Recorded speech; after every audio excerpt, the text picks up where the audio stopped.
문재인 대통령과 조 바이든 미국 대통령이 이번 정상회담을 통해서 북핵 문제부터 백신, 경제 협력까지 폭넓게 논의를 했고 공동 성명을 발표를 했습니다. 첫 대면 한미 정상회담의 의미와 성과 김준영 국립외교원장과 함께 짚어보도록 하겠습니다. 어서 오십시오. 네, 안녕하십니까. 자, 이번 한미 정상회담 원장님도 아주 유의해서 지켜보셨을 것 같은데요. 상당히 예상보다 긴 시간 동안 진행이 되기도 했고 문 대통령은 성과가 좋았다라고 그런 자평을 하기도 했습니다. 원장님은 먼저 전반적으로 어떻게 좀 평가를 하고 싶으세요? 네, 상황들이 워낙에 급박하게 돌아가고 어려운 상황이었지만 상당히 좋은 성과를, 구체적인 성과를 가지고 왔다고 저는 생각합니다. 네, 동의합니다. 대통령의 평가에 동의합니다. 네, 자 그럼 먼저 북한 관련 이야기부터 좀 해보겠습니다. 판문점 선언과 싱가포르 공동 성명 등의 기초에서 북한과 대화에 나서겠다는 의지를 다시 피력을 했습니다. 이 부분은 어떤 의미로 보십니까? 그 대북 정책 리뷰가 나왔을 때 우리가 이제 그 리뷰에서 가장 힘을 썼던 부분이 싱가포르 선언에 대한 추인이었는데 거기서 한 발 더 나아가서 남북 판문점 선언에 대해서도 추인을 한 것은 굉장히 큰 의미가 있다고 저는 생각을 합니다. 왜냐하면 이것이 다시 처음부터 시작하는 게 아니고 또 북한과의 대화, 외교와 대화를 통해서 문제를 푼다는 전제하에서 그것도 싱가포르와 판문점을 존중하면서 거기서부터 출발하는 것을 실질적으로 공동성명에 넣었다는 것은 한미가 거의 대북 정책에 공조하고 한국의 입장이 반영된 거라고 볼 수 있습니다. 네, 그러니까 바이든 행정부가 판문점 선언을 존중한다라고 한 부분이 과거 트럼프 행정부와 달리 어떤 남북 관계 독자성을 어느 정도 인정했다 이렇게 볼 수가 있는 겁니까? 그 부분도 있고요. 이제 뒷부분 또 나온 부분이 이제 남북 협력에 대해서 대화, 관여, 협력에 대해서 지지한다는 부분도 독자성을 인정하는 거라고 볼 수 있고요. 이 부분은 한국이 굉장히 이번 공동성명에서 사실상 한 그전에 2, 3주 동안 치열하게 문안 작성을 할 때 각층에서 사실상 층위에서 협상을 하거든요. 그래서 아주 중요하게 우리가 관심을 두고 노력했던 부분입니다. 그것이 반영됐다고 볼 수 있습니다. 네. 전체적인 이제 맥락에서 방향성은 좀 제시가 된 것 같은데 구체적인 해법이 제시됐다라고는 좀 볼 수가 없을 것 같습니다. 예, 뭐 여러 가지 이유가 있을 것 같습니다. 아직 대북 정책 리뷰가 사실은 대통령께서 지금 정상회담 하기 전에 아마 나오게 될 것이다. 그것이 이제 언론 기고를 통해서 그게 지금 바이든 정부의 대체적인 방법 중에 하나입니다. 물론 풀 텍스트는 안 나오겠지만 그 국무장관이나 몇몇 사람들이 이제 기고 형식으로 나올 거라고 생각했는데 오히려 정상회담 뒤로 미뤄지는 것 같고요. 그렇게 봤을 때 이제 우리한테 사실상 어떤 의미에서 미국 우리를 배려한 것이라고 볼 수도 있고 우리의 얘기를 듣는다는 신호탄일 수도 있는데요. 근데 지금 상황에서 굉장히 유연한 접근을 한다 그랬는데 이거를 세세하게 다 밝히는 자체가 그리고 또 북한을 끌어내려면 뭔가 북한한테 선양보를 하는 부분이 지금의 미국의 정치 상황에서 새 정부 상황에서 쉽지는 않을 거라면 그런 것들은 아마 이면에 있고 준비되어 있다고는 생각되지만 이번에는 안 나왔다고 볼 수 있습니다.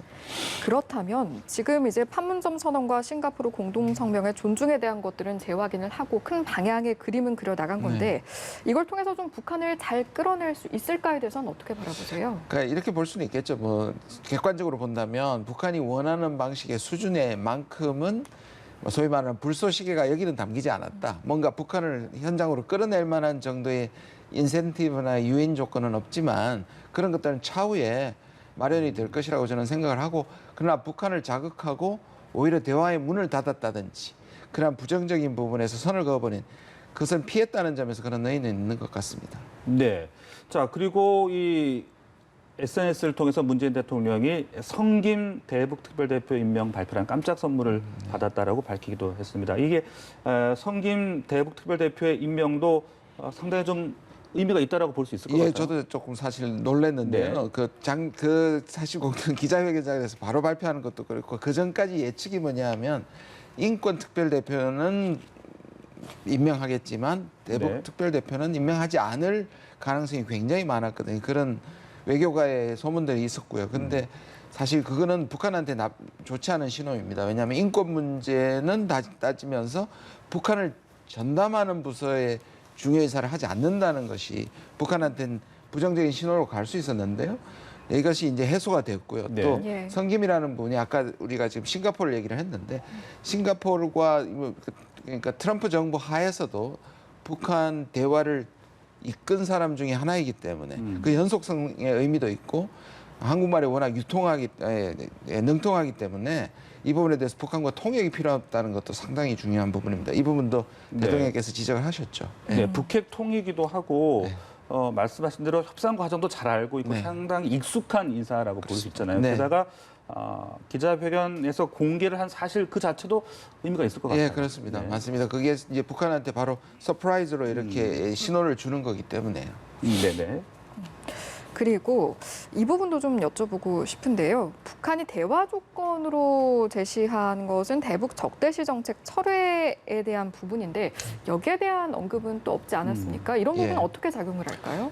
대북 적대시 정책이라고 하면 이제 구체적으로 이제 적대시 정책을 하니까 제재를 하니까 제재를 완화해 달라는 것이고요. 또 예. 하나는 체제 보장입니다. 네. 그 부분에 대한 부분을 사실 지금 공동성명에서 미국 담을 수는 없는 것이었고요. 이제 북한은 과거에 2년 동안에 사실상 자기들은 선양보를 하고 회담장에 갔지만 사실상 자기 얻은 것이 하나도 없다고 생각을 합니다. 그래서 이번에는 가기 전에 뭔가 양보 조건을 미리 밝히라는 것이 북한의 조건이었는데 예. 네. 이 부분은 좀 더 지켜봐야 될 것 같습니다. 네. 공동 성명, 공동 기자회견에서 언급된 내용이 북한에게 좀 어떻게 작용할 것인가라고 봤을 때 인권에 대한 부분, 공동 기자회견에서는 빠졌지만 공동 성명에서는 원론적인 수준이지만 언급이 됐거든요. 네. 이 부분은 어떻게 좀 작용을 사실 하겠습니까? 인권 부분이 거론된 것은 완전히 초유의 일은 아닙니다. 처음은 아니고요. 근데 이제 인권이 됐으니까 북한이 좋아할 리는 없겠지만 이렇게 정리하면 좋겠습니다. 전제 조건은 하지 않았다는 겁니다. 네. 그러니까 인권 문제가 개선되지 않으면 대화를 하지 않겠다든지 이 부분에 대해서만 촉구를 했다든지 이게 하나가 중요한 부분이고요. 또 하나는 인권이라는 양면이 있습니다. 북한의 이제 개인적 자유에 대한 인권에 대한 압박도 있지만 북한의 사실상 실제로 북한에서 뭐 기아라든지 어려움 같은 것들 이것도 인권 문제거든요. 네. 예. 그런 문제들을 언급했습니다. 북한 주민의 고통에 대해서 돕겠다. 인도적 지원을 하겠다는 거와 같이 쌍으로 갔기 때문에 이 부분도 크게 북한이 예민하게 할 것 같지는 않습니다. 네. 네. 그리고 지금 북한이 어떤 외교보다는 좀 자력갱생에 집중하는 그런 기조를 보이고 있잖아요. 이 네. 부분도 앞으로 북한이 대화에 나서는데 어떤 변수가 될 수 있겠습니까? 저는 이번에 딱 나온 것만 가지고는 네. 북한을 끌어내기는 좀 부족하다고 솔직히 말씀을 드릴 수 있습니다. 그러나 네. 이제 북한도 뭐 일각에서 얘기한 것처럼 당장에 북한이 체제가 못 견딜 정도로 힘들지는 않지만 네. 장기적으로 갔을 때 자력갱생이 얼마나 효과를 발휘할 것이며 이것이 시간이 갈수록 북한에게도 유리하지 않다는 점에서 예. 앞으로의 여지를 놓고 노력할 필요는 있지만 이 자체가 이제는 북한이 문을 닫았다 이렇게 느낄 것 같지는 않습니다. 네. 그리고 군사 분야에서도 성과가 있었습니다. 우리 군의 미사일 지침이 이제 완전히 종료가 됐어요.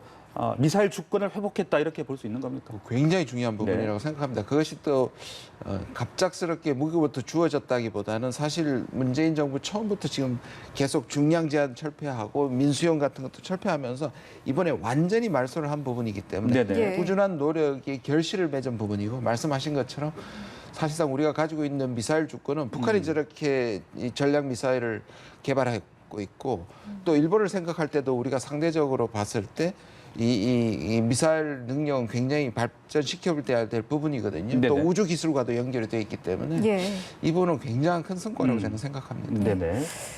이 미사일 사거리 제한이라는 부분 그리고 그 밖에도 공동 성명에 담긴 쿼드, 대만, 남중국해 이런 부분 네. 중국 입장에서 어떻게 반응하고 받아들일 것인가 앞으로 좀 행동하는 어떻게 작용할 것인가 네, 미사일이 이제 사거리가 크지면 중국이 예민하게 생각하지 않을까라는 부분이 있는데요. 네. 뭐 그런 부분이 없지는 않습니다만 사드 때 혹시 복기를 해보면요. 사드 때 무슨 말을 했냐면 한국이 사거나 한국이 개발을 한다면 중국이 상관하지 않겠다. 미국 무기를 들여오기 때문에 문제가 된다고 했거든요. 네. 오히려 미국의 중거리 미사일을 한국에 배치하는 문제보다 오히려 한국이 개발하는 것을 중국이 덜 예민하게 생각한다는 부분을 미사일 부분은 생각할 수 있을 것 같고요. 쿼드는 쿼드를 포함해서라는 말이 들어있습니다. 그러니까 쿼드만 지정한 게 아니고 이 지역에서의 다자주의, 특히 그 다자주의 조건이 있었습니다. 개방성, 포용성, 투명성이라는 세 가지 조건을 이라는 점에서 했기 때문에 이것이 가입하는 문제가 아니기 때문에 중국한테는 크게 예민하지 않을 것 같고요. 네. 또 하나 문제는 이제 대만 해협인데 그렇습니다. 그것도 예. 결국은 대만인 문제가 아니라 대만 해협의 문제를 얘기했고 거기에 중국을 적시하지 않았습니다.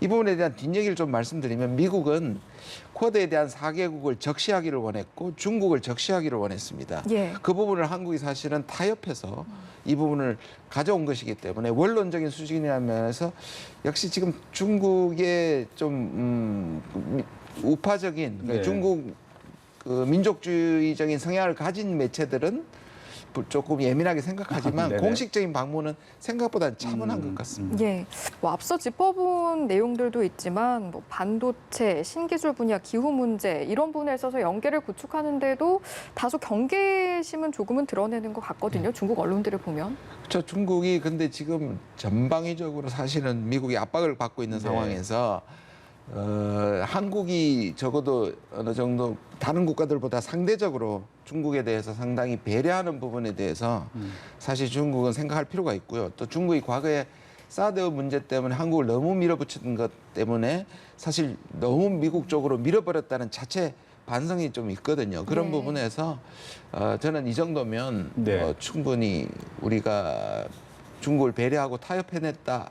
이 정도를 중국 정부는 알고 있으리라고 생각합니다. 그런데 그 중국을 어떤 견제하기 위한 우리 정부의 한국의 역할을 우회적으로 좀 강조를 했다 이렇게도 볼 수 있는 겁니다. 근데 우리가 보통 균형이라고 얘기하면 전략적 균형이라고 얘기했을 때 미중 사이에 딱 중간에 있는 건 아니거든요. 우리의 그 원칙은 확실합니다. 한미 동맹을 근간으로 하되 한중 관계를 건드리지 않는다, 손상하지 않는다 이거거든요. 예. 이번 결정이 사실은 한미 관계가 중심이 되고 그러나 중국과의 관계를 손상하지 않는다는 점에서의 결과라고 저는 평가합니다. 네. 이번에 또 많은 분들이 주목했던 부분 중에 하나가 백신과 관련해서 어떤 이야기와 뭐 협력 이야기가 나올 것인가 이 부분이었는데 여러 가지 부분이 있습니다만 우리 군 55만 명에게 백신을 주기로 했다라는 부분. 이것이 의미하는 바가 군 전체가 다 맞고도 남는 양이니까 한미 연합훈련을 좀 방침대로 운영하겠다는 것이 아닌가 이런 해석도 좀 연결을 뭐 굳이 시키자면 네. 미국 측의 생각은 그렇게 볼 수도 있을 것 같은데요. 제가 보기엔 그것보다는 왜냐하면 앞부분에 이제 연합 방위 체계라는 말을 했지만 연합 훈련은 빠졌거든요. 이 부분도 사실은 한미 간에 꽤 그 논의를 했던 부분입니다. 그런데 미리 그 군사 훈련 자체를 지금 그 공동선언에 담을 이유는 없고 그건 상황에 따라서 달라질 수 있는 측면이에요. 그보다는 한미 동맹을 굳건하게 한다는 의미에서의 예. 저는 직접적인 백신 공급이라고 생각을 합니다. 그러니까 백신 글로벌 파트너십 구축에 합의를 했고 이제 말씀하신 대로 직접 이제 제공을 하기로 했다는 거. 이 부분에 좀 더 방점을 두고 싶다는 말씀이신 그 거죠? 일각에서 나온 것처럼 무슨 8천만 분에 대한 그 코백스가 우리를 일부를 가져오지 않는다는 거는 사실 미국에서 얘기한 적이 없고 우리 내부에서 그중에 우리가 일부러 왔으면 좋겠다고 얘기를 한 건데 제가 다른 매체에서도 말씀드렸지만 오히려 우리 국격에 생각하면 그것은 개발도상국에 가는 것을 우리가 가로챈다는 의미도 있기 때문에 원래부터 저는 바람직하지 않다고 생각했고요. 그보다는 훨씬 더 큰 의미에서 기술 협력을 한 것이 우리 단기적인 배달보다는 백신 배달보다는 훨씬 더 중요하다고 생각합니다. 네. 실제로 문재인 대통령도 SNS에 뭐 백신 상황에 있어서 뭐 방역이 좋은 편인 한국에 왜 우선적으로 지원해야 하느냐 뭐 이런 내부 반발이 있었음에도 어떤 동맹의 중요성을 중시해서 이런 결정을 내린 것 같다는 언급이 있었거든요. 예, 맞습니다. 그런 부분을 하나가 있고요. 55만 군인에 있고 아까 말씀드린 것처럼 하나는 세계 그 최고의 그 사실 약품 생산력을 가지고 있는 백신 생산력을 갖고 있는 한국과 미국이 기술과 원료를 하는 이 일종의 글로벌 협력은 상당한 의미가 있다고 생각합니다. 네. 자, 그리고 끝으로 경제 분야도 간단하게 짚어보죠. 이 대규모 투자를 약속을 했고 또 바이든 미국 대통령이 감사의 뜻을 전하기도 했어요. 네. 굉장히 이례적인 모습이었습니다. 네. 실질적으로 기립을 하고 또 박수를 치고 감사하다고 계속 여러 번 네네. 말씀을 하셨는데요. 이게 사실상 우리는 백신에 대한 협력이었고 미국은 기술 협력에 대한 것을 이번 정상회담에서 가장 중요하게 봤기 때문에 그 부분이 강조된 것 같습니다. 그 부분도 상당히 의미가 있다고 생각합니다. 네, 여기까지 첫 대면 한미 정상회담의 의미와 성과 김준혁 국립외교원장과의 시간 함께했습니다. 말씀 고맙습니다. 네. 고맙습니다.